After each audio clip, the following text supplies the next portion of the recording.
Bilang lalaki kilala tayo bilang malakas. Kasi noon pa man likas na sa atin ang pagiging malakas. Pero in reality ang buhay natin ay mahirap. Oo, kung titingnan natin kadalasan sa mga nagtatagumpay sa buhay ay mga lalaki, pero ang ibig kong sabihin ay hindi tayo lalakas kung hindi tayo nahihirapan.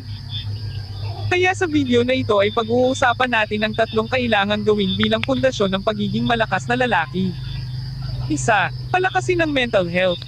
Kasi pag pinalakas mo ito, dadami ang oportunidad na darating sa'yo. Simple lang mag-self-improvement ka, magbasa ka ng mga self-help book na makakatulong sa'yo in the long run. Manood ka ng mga video gaya nito or makinig ka sa mga payo ng mga magulang mo. Lalo na sa mga matatanda. Dahil marami kang matutunan sa kanila. Kasi sa buhay natin walang perpekto. Kaya sa buhay natin walang katapusang pag-aaral. 2. Palakasin mo yung physical health. Paano nga ba palakasin ito? Well, simple lang, basic, may kasabihan nga kung gusto.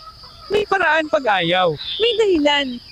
Kaya kung gusto mo na gawing best version ng sarili mo o dinanas mo ang pagiging insecure sa sarili mo noon, ang dapat mong gawin is palakasin mo ito.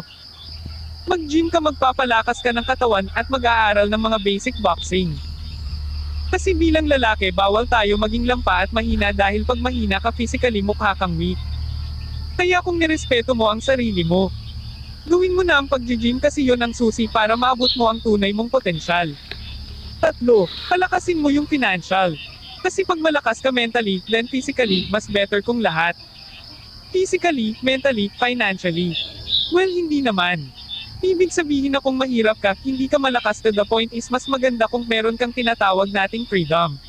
Dahil bukod sa saya, ay magkaroon ka ng abundance mindset. Kaya ngayon kung gusto mo ang freedom na buhay gawin mo.